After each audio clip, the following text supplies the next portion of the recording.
Sweat Equity Podcast and streaming show Pragmatic Entrepreneurial Advice with Dick Jokes. I'm your host, Lost Smith, sitting to my right, on your left, on your screen, Eric Reginger. All over, baby. Hashtag GriffyRI, hashtag 69B2B, hashtag Sweat Equity. This episode is brought to you by Warby Parker. WarbyParkerTrial.com/sweat gets you 5 free pairs of eyeglasswear, sunglasswear, prescription, non-prescription. Try on them at home. Try them on at home. To try on, and I'll just send them to you for free.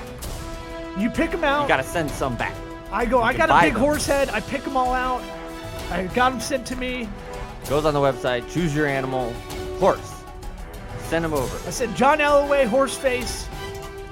Fucking, what looks the best for me? And I got 5 pairs. Wore them in the office. Asked all the ladies in the office. I go, hey, how do these look? They go, you look stupid in all of them. So I sent them all back. I didn't know how to do it. Now they have it. You can filter by your face type. Right. They didn't have that in 2015 when I was doing it. Monkey Warby face. Parker. Horse face. WarbyParkerTrial.com/sweat. 5 free pairs to try on at home. Pick them out. Have a little runway. Make it a little fun in the household. Sure. Tuck your dick in between your legs and walk down the hallway with a full-length mirror. Put a pair of sunglasses on your balls. Exactly. Hilarious. That's what we're doing in the COVID era. Wow. Warby Parker, WarbyParkerTrial.com/sweat. 5 free pairs to try on at home. That hooks this show up, which gets this show to be better overall because we reinvest. Our other sponsors, ExpressVPN. Give me money. Try expressvpn.com/sweat. Gets you 3 months free off an annual subscription. Roan, the fanciest of fancy adult athletic wear. Adult athletic wear. Be better than your friends. Look down on them. Go to the badass sports gear. Go to the link, tryroan.com/sweat. 20% off using the link or the promo code BRIDGE20. Grasshopper, try grasshopper.com/sweat. Gets you $75 off an annual plan for your business phone line. Don't be a jabroni with a Google Voice number for your side hustle or your business. And FreshBooks, go freshbooks.com/sweat. Gets you 30-day free trial on a accounting software that you get direct deposits the next day. Whoa! That's a lot. We got Joshua Kennedy. Oh, you bastard. You remember.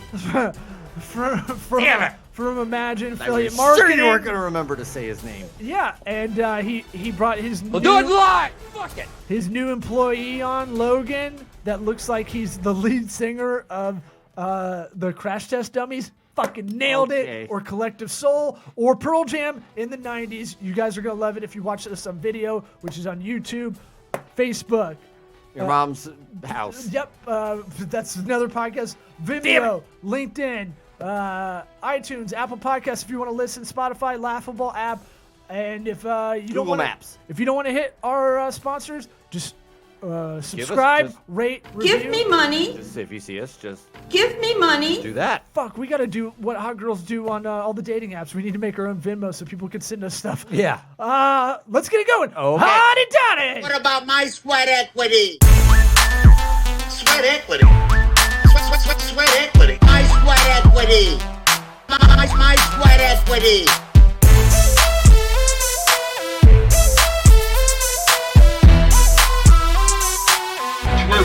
What about my sweat equity? So, our ongoing series with you, or once a month, we're like your period. Who? Huh? Who? It's Joshua. a podcast, jackass. Tell the audience who we're talking about. We were gonna record the intro after this. I know, but you say that and then you don't do it. Yeah, you I don't was gonna say do it. it. I got it. You say that. You weren't going to do it, though. Happened a bunch of times. Maybe We Eric and I are need to hard take it asses aside. about the production side of things, maybe. All right. Joshua Kennedy. Oh. Imagine. What's the website I sent him to? Imagine-affiliate.com. Okay. And your associate that I just met 2 minutes Logan. before. Yeah, Logan Giroux. All right. Right Like on. a hockey player. Yeah.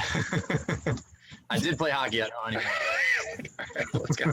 I was gonna say you look like a '90s Front of a fantasy romance novel. something like that. I'm thinking PCU. If you've ever Pop seen that shirt movie. off. See what he's working with. What do you say? Yeah, what's going on? Those are the real NHL playoffs. Your pecs, yeah. No, but look, He's a pet guy. I'm a pet guy. Can't help Popcorn it. muscles. Well, look, from one white guy Real with long strength. hair to the next, we welcome you. I hope it doesn't recede like mine is right now, where I'm starting to look like Craig T. Nelson from Coach.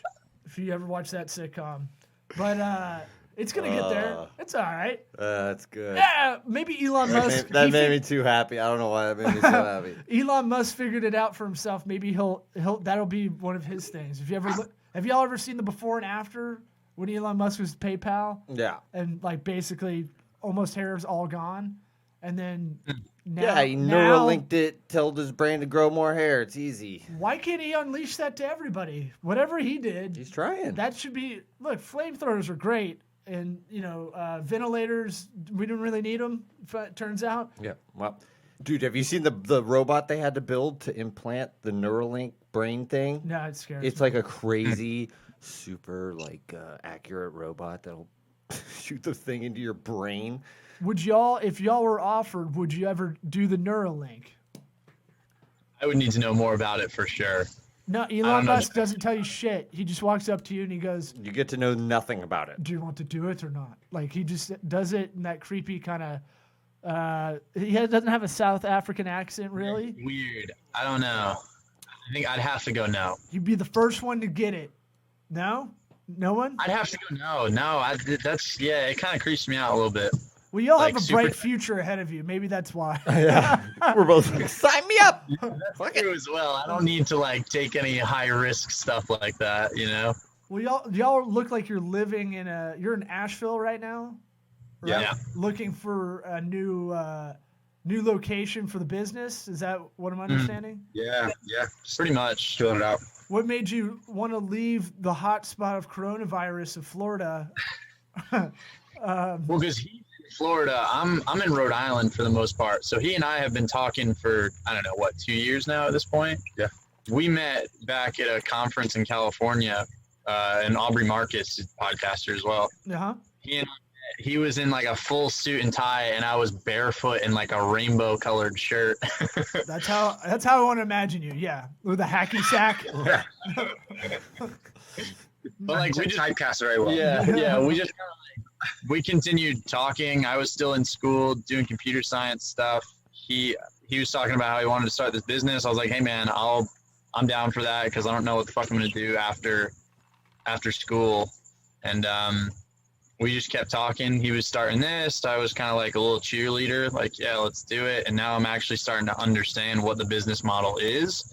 And we're just kind of thinking if we got together, there'd be a little bit more energy there for it to take off, sort of thing. So that's what we're doing here. Yeah. Well, look, Asheville. I've heard. I haven't ever been there. I've heard it's one of those one of those really great cities that isn't it's kind of like Austin 20 years ago though, kind of thing. I don't know. Well, it's not as Austin blew up. Denver blew up. Nashville's blown up, and they're beyond the capacity of the city that it was made for. So those cities are starting to become really hard to actually live there because it's expensive. Yeah. So are you guys looking to move home base to Asheville? Is that the deal, or are you just kind of meeting up down there? Up there. We're tossing the idea around. Yeah, I'm thinking a southern city. I'm thinking maybe Charleston, Asheville, something like that. Maybe even Greenville. So taking a little tour of the area, and then we're kind of feeling it out. I don't think I want a huge metro area yet, but I'm sure if I did, maybe Austin would be up there as one of the cities. I think one thing that this whole pandemic is definitely really shining through is that you don't need to. I think it's going to become more commonplace that you don't really need to be in the area. I was gonna say why. Why are you why? Just so that the movie. I love Tampa, St. Pete, but I've been there for my entire life. I'm just ready to get to try to have a scenery. And because our organization will probably be always remote, even regardless of how big it gets or whatever. is that I'm free, you know, and we're still, you know, so we're not limited at all by location, doesn't seem. You know, I don't really have any B2B stuff in Tampa going on that's keeping me there. So Okay, so it's more of a life decision than a business decision. yeah, for sure. Yeah, I think something that he and I both connect on is that we want to be able to travel a lot and kind of be able to move and pick up and go place to place. So at least from my perspective right now, like I just quit my job. I was selling appliances after I graduated. My perspective is kind of like, this is something I want to be doing with him. And it's kind of hard to get a business off the ground totally virtually. I think we could, once we kind of get a nice platform established and we kind of know our roles and know how we're going to be working things out, then we can split off. But at least for me right now, I think we need to kind of have the sharing of the physical space in order to like build that foundation so that we can move out. And Really? Definitely, for Y'all have your own COVID bubble, I guess. And you're not worried that, like, how many people are in the? You guys look like you're in a startup house right now, essentially. So I wish they were contributing that much, to be honest. They give us some shelter and that's about it. Yeah, we've got, I think there's probably 7 people here right now, but I think 4 girls live here. Maybe 3 girls live here full time. Yeah. I was connected from one of them from St. Pete. And then they just got, of course, like I said, as soon as we're trying to start. You're connected. yeah. Well, we should probably check that out. We'll fly up. The Allegiant goes straight there, I think. Allegiant Airlines, the shittiest airline.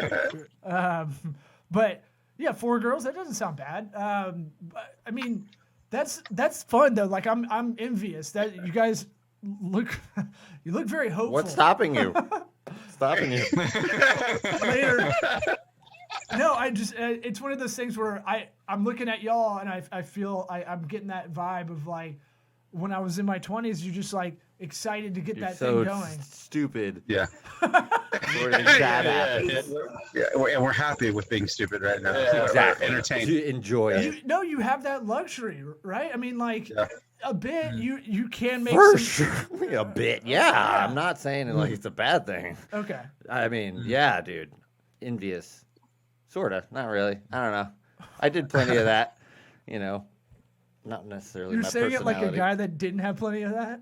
Well, You're I like, mean, I'm just "I had saying, plenty like, of that." it's not necessarily my thing. Whatever. We can move on. We don't need to. You guys I'm want to just talk saying- about this more? no, Let's get into my psychology. so- let's break it down. No, I just think it's interesting kind of where y'all are at position wise. Last we talked to Joshua, it was like, you know, you had solidified 2 or 3 clients, I think, off my memory, and things are going well. If anybody's listening and wants to go back and listen, you know, I think this is fun to do once a month to see the progress as you're going. And it looks like, you know, there's something to be said about scalability in remote teams. And so I'm looking at this COVID era. I'm not that great at 100% being virtual. I like being around people. For better or worse, it's a good contagious energy. He always shows up at my house. And I got COVID. I just cough He on shows him, up when he's so- hungry and he eats the food. Yeah. Oh yeah. Takes a nap. Dad move. Look, this is the frat house over here. They've got one in Asheville. It works out. Yeah. But I'm saying, Absolutely. my thing is like, I think a lot of people are going, I think a lot of business articles are coming out that are like, a lot of people can be working from home. A lot of employees. It's like, no shit. Anybody under 40 kind of knew that. But I think on the other side of that, I think there's something to be said that you need that interaction. So it looks like y'all are kind of going against that grain of right now, at least in the new normal, of you see the value of y'all being around each other right now in the startup, or I shouldn't say startup, like maybe the emerging growth phase, whatever you want to call it. Yeah, absolutely. And so right now y'all are focusing on making the playbook scalable, I'm guessing. Is that what? Yeah, right. Because I, to be honest, it's like my strong suit when I was working internally for companies was always growth. But I was able, the relationship side of things, the strategy side, the campaign side, or whatever. I got it. I understood it. I could do it. But my weakness a little bit was on the structural side of it, right? And the system side of it. So that's one thing before, because like right now I'm kind of maxed out with the amount of clients. We've got about 6 websites that we're working with, maybe and then like probably 8 within the next month or so. So we're pretty much maxed out as far as manpower. It's just more about, like you said, getting that systems in place so it can be scalable. And so, while we have the time to do it right now, we do it. Yeah. I mean, your time spent, half of your brain is in business development side and bringing in business always, and the other half is on the ops side, and that's just how it is running an agency. And so, the one thing, if this helps, I like to use a whiteboard app called Miro, Miro. Not a sponsor of ours, but what I like about it is it's easy to kind of share these whiteboards that are almost endless, really. But you can do mind maps on them. You can get a lot of kind of old school models, Gantt charts, whatever you want, to have this living document of a playbook. Especially when like you can do a whiteboard right now while y'all are together, but it might help to take the actual physical one, put it in the digital form, and then y'all can keep growing to it. So I don't know. And to be kind of specific, exactly what we're doing right now, it's like right now I'm choosing a CRM. So I think one of the two that I'm looking at right now are going to be ActiveCampaign and Salesforce. But I know some of the issues. Salesforce is robust and has all the functionality and stuff, but that people say Warning is just like a little bit expensive. I think it's like $25 a user. I don't know how big we're going to get, so it may not be that expensive. But I don't know if you guys have used ActiveCampaign at all or have any contacts that do, but that one seems like kind of a good solution. Salesforce was the first CRM I ever used. Yeah, I've used Salesforce. That's it, though. A little clunky, I thought. I mean, it's a whole. Well, they've scaled it back. It's I heard. Well, maybe, I don't know. When I did it, it was like looking through an encyclopedia of stuff. There were so many things to choose from. It was very complicated. Yeah, well, they're like the most expensive. They're the biggest like CRM as you get into it. Kind of like HubSpot for inbound marketing. You can kind of start out and piecemeal it, but then like it can become like you get locked in. They want you to become a zealot for it. Right. Yeah, they get their fingers in so many little things that you're doing that it's like, well, I can't just get rid of this because it affects so many different things, whatever it might be. So CRM's like, what do you want to do with your CRM? So basically, my thing right now is like we are an affiliate marketing company, right? So we kind of sit between the advertisers and the merchants, advertisers and publishers, and then the brands and merchants, so the people trying to sell products, the e-commerce stores. So basically, I need one is going to be a sales funnel for any clients that we have, so prospecting, all of that kind of stuff for potential clients. The other one is going to be on the publisher side, which is the campaign management side, which is like I've got a contact at Forbes, I've got a contact at this whatever. Like, are they doing a deal or a sale or an article or something like that we need to be aware of so we can feature our clients if possible? And that could be any content site there or any influencer advertiser, but it's just being able having those two sides of the business and then the other thing is just the segmentation of the email. So it's basically, I think they call it, I was talking to a guy today, they were saying lead scoring. So understanding where the opportunities are greatest for the campaign side. If I run a campaign on this website versus this website versus this website, what's going to represent the most value for my clients, then be able to email segment so I can send different emails to those lists and then prioritize my time according to that. So interesting. Yeah.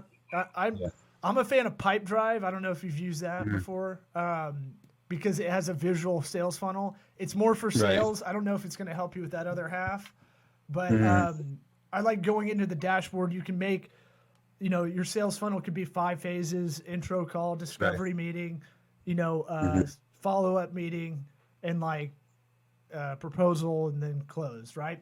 And so it'll give you the visual of that sales funnel when you log in, which I like. I like having that visual and going, okay, I know I have, 100 targeted people all the way in the left column, and then we've got 20. If we have 20 people that are qualified and interested in the next round, then I'm relaxed. The whole idea is to get you to estimate on weighted average of all the people, all the prospective clients. Does that make sense? Yeah, absolutely. So the biggest thing with business development and doing the pipeline, so it's called Pipedrive, and I go back and forth Pipedrive on accident, but I think that's the idea. I know, but I think there's one called Pipeline too. Oh God! But what you want to do, have your sales funnel kind of eventually you have enough statistics, you have enough sample size of wins and losses with clients of what worked and what didn't. And you can go, okay, because the pressure I used to have was like, I never knew every round until I started doing the math on it consistently. So I could go, okay, we've got 4 proposals out that are, just smaller clients, but that's going to be fine. I don't have to be that. I don't have to go so aggressive to find more business quickly. Right. It's all about your sales cycle eventually. Mm-hmm. And really, Right. honestly, psychology wise, it's your anxiety. Yeah, exactly what I was going to say. You can look at it and be like, all right, the numbers say that if I have this much here, I should be good and it'll all work out. But you're still going to freak out about it. I mean, it's Kind of, if I can interject a little bit too, I think kind of the point that we're at right now is, you may. I mean, obviously you want to always have a full pipeline of clients, but I'm going to have to find a way to start bringing people on if I want to scale it all too. So I know we talked a little bit of the system side of things, but now also just onboarding and training as far as employees and sourcing employees and all that kind of stuff too. Because I'm still going to have to be very hands-on with the business because I'm still very client facing, but I need other people to help me out if we're going to continue to build. So that's tough too. That's like the hardest thing. Yeah. Sorry. It's doable. It's doable. It's just a lot of work, and it's this time that you guys are together that you need to just hammer this stuff out and get it down. Right. Because like a lot of it's, it's front loaded where it's like you get that down, you're probably going to be okay. Then you're just addressing abnormalities. But dude, that's Well, it ain't fun. So you're writing the playbook. Essentially, the way I would try to do it, and I did it kind of sloppy, but I would use Evernote, and I try to write down as many notes as I can while I'm doing whatever work I was doing in the moment. I try to take a second to go, okay, I'm writing the playbook over here because I want to teach it. I need to be able to explain it, right? Yeah. And- It was always, the checklist of whatever needs to be done for this task. Like, did And you how do do I this and like this it and done? this? Yeah. And Exactly. mowing down the list. So almost thinking like you're not even like, you're months away from hiring a bunch of other people, I'm sure, but you have to think like you got to hire them like next week. So how would you do it? Right. Yeah. Right. Yeah. So a lot of dictating to yourself and your free time kind of stuff. Like if you're walking around going, okay, how can I explain the process of doing this and the way I want it done? Right. And just treating Evernote as your own Bible or whatever you want to use, notes app. Right. But treating that like you're literally writing every day a playbook to get it done by X. Yeah, anything with specifics, And use numbers video. that you need to like just have that maybe you like something done a certain way with a certain percentage of whatever. Just like get that down. Get all these little things down that you can point to and be like, well, that's how it's done right there. It's easy. Yeah. And I got it out of my brain because I do a lot of stuff where it's like I don't tell anybody the specifics of whatever, like on our logo, Right.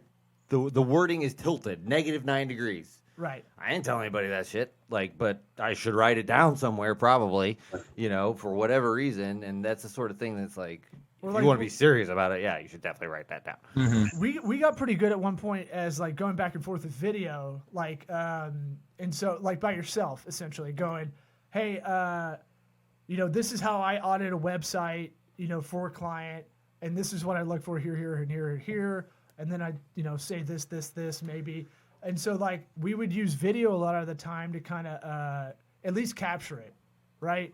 You may not go back to it and use it, but you got it there, and you have a little peace of mind there with that. But anything like any difficult process that this is all digital, so you can take a second. Anything you had to troubleshoot for a client, you had to really figure out. You should make it part of your like protocol for y'all to always kind of do some screen grab video of the laptop or someone talking about the situation. Here's how I solved this problem for the client. And that's all internal, right?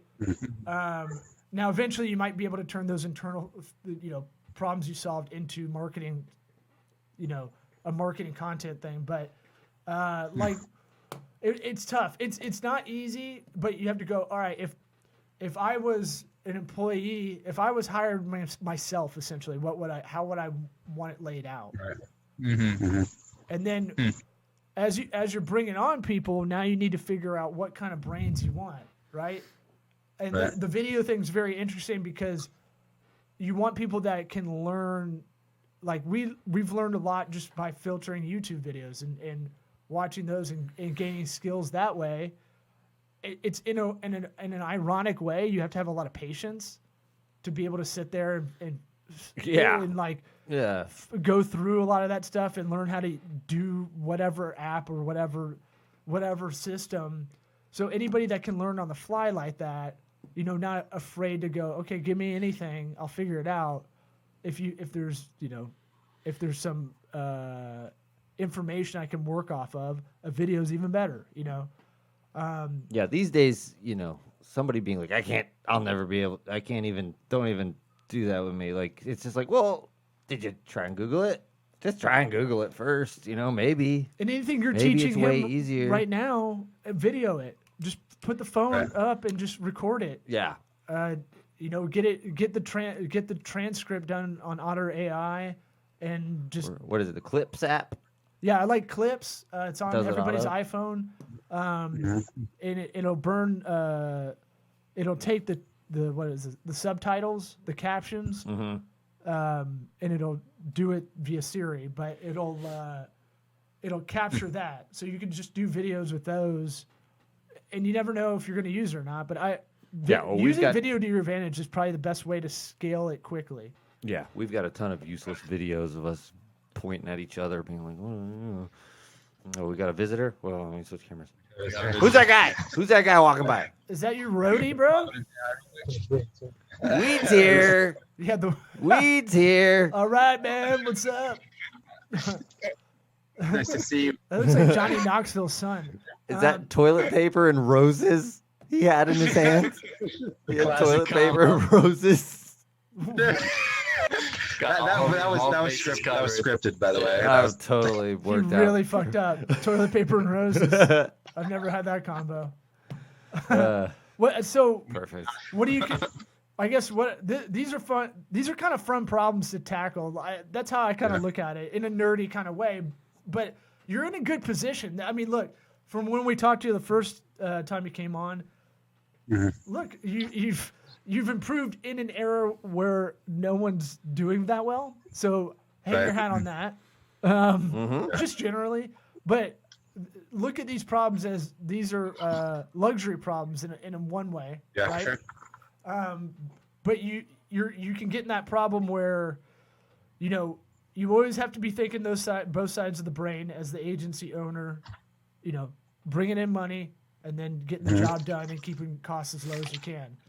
Well, Right, a lot of the operation stuff you're doing now is so that you can in the future be the face and be the guy that's going in and making the big deals and all that stuff, because Be you the get Aubrey bogged Marcus. down being like, oh, I don't know what we're going to do in this scenario. Let me sit around and think about it. It's like, well, that's how you never grow. But it sounds like you got the right idea on growth and all that. So keep it up. Absolutely. Yeah, I'm pretty, as someone who started, we really started in mid-April was kind of when we had the website software in place and everything, to kind of be at a place where we have, potentially 7-ish clients, 7-8 clients within essentially 4.5, 5 months of operating as a business is pretty happy about that. Great, man. Yeah. Congratulations. Yeah, there's a couple onboarding apps that you might want to look into too. The one I heard about was called Walk Me, like you're going for a walk out in that lush forest out there. It's probably just a template of a bunch of employee onboarding stuff, like we're talking about. But if you wanted something that's a little bit more structured, Give you a little head start. yeah. Nothing wrong with that. It's like if you want to write a business plan, there's you can go to SBA.gov and just they have a form you can fill out to help you out. The good thing about those things is they're reminders. Right. You'll go through and be like, I didn't even think about that. Yeah. Okay, well, yeah, we need to address that, whatever it is. An employee handbook. Got one of those. Have fun with that. Yeah. Yeah. That's boring. How about operating agreements? How are you with those? Yeah, I mean, Let's talk documents. We're doing okay on that so far. We have agreements with some of our clients in place. Don't tell them, but one of the new ideas that has kind of come up to me was to charge like a 3% annual fee, almost like a membership fee, to cover some like technology and call it a tech fee. But just like kind of based on the performance that we bring them, that's something, because we don't have a lot of, we have recurring revenue in terms of like monthly, but we don't have any like guarantees. So just trying to get more ways that we can get income into the business. That was something I'm thinking about putting in place. Yeah, look, your margin is tough too, and that again, you're going to be thinking both sides of the coin, bringing in as much business as you can, and keeping that labor cost down as much as you can. And so, you're always going to be kind of messing with that, and you're going to have to like kind of make your own calculator as you go. I would do like dumb guy math. Like, what can I do? All right, I would talk to a client. We can do this for you, and in my head, I'm like, all right. We can do, this is probably about 80 hours of labor. You're trying to figure it out and what that labor costs. So your cost rate versus your bill rate is always going to be something to think about. And when you say don't tell your clients, like I'm not editing it. I'm just going to let it roll, dude. Hopefully we're not listening, but yeah. Well, I'm not going to share this with the clients immediately. So if they find it, we'll send it to them. Don't worry. Right over. I won't disclose my client then. Well, I was going to say, as long as you can justify why you have that expense, which I'm sure you do. That is a thing. Like being a business owner is this like weird moral feeling that you get. Like it's bad to charge money for stuff. Like just at the base of it, and it's like, dude, you have expenses. Like you need that 3%. Like. Right. You kind of have to get past this thing of like, oh, I don't want to upset my clients. Like, hey, they get to work with you too, is the idea. Right. Well, and I have a friend that has had a media company, and they're actually about to sell the media company. His name is Mark Lombardi Nelson, and their company's called Shoot to Thrill Media out of St. Pete. But he always said, like, whenever he's working with clients and stuff, he just tells them what to do rather than ask them what to do, right? Because like when you put the power emphasis on a client, the client might pull back or start controlling the situation. So like I told Logan, I was like, whenever we're like, we just had that client call today. I said, this is the price that we charge as far as the revenue sharing. And I said, we also have a 3% technology fee at the end. We charge you once a year, basically, essentially. And it wasn't like this is something we want to consider. So as I move forward with a lot of the clients and stuff, I think it is important not only to not feel guilty, but then also be very direct about sort of what your process is or your billing or whatever. No, that's great, dude. That's a huge for like to be at that point, because it's like it seems not like a big deal, but it really stops a lot of people from really going next level, I think. Well, yeah, and like I'm in a B2B marketing agency, and my boss had to like I was used to a really small. I don't even want to call it small because it's technically not a small business is so broad when you say that as a term. So like in my head, small business is like 10 million in revenue or like 10 employees kind of thing. We're like, we were working with like local startup, micro, nano businesses that you had. I got used to that conversation of trying to I'm going to educate. Like I'm going to educate them on what's going on. And you get to this level where I'm working with small, medium businesses and talking to them. My boss is like, you don't have to overdo it. Like you can be just direct. Not like the Queen of England. They want you to be direct. They see it as efficient at that level. And I'm like, oh yeah. It's not as personal. It's not their money directly all the time. You know? At the small to medium business level for B2B, B2B especially, because that's all about being efficient, and that's all about just like no frills kind of world. And so I had to reprogram myself to like kind of take that conversation a different way, and just like you're saying, kind of dictate, okay, well, where are your pain points, and then we're going to help you here, and here. Here's the price. Right. Yeah, exactly. Yeah. Anything else before we close good. Out? You're on the right track. Every time we see you, a little bit better. This is actually the most like business dense episode we've had with you. Maybe ever. Possibly ever. I mean, this is The most what? Business? Most business dense. Dense. Oh, dense. Yeah. Yeah. It's pretty girthy as far as the business is concerned today. Bam. Thank you. Girthy ROI. Now, a team player. I like it. He gets it. Well, We'll send you a T-shirt. All right. I appreciate y'all coming on, and let's talk next month. Let's see how y'all are. Yeah, absolutely. Sounds good. Cool. It's good meeting you guys. See ya. Cool. Thanks, fellas.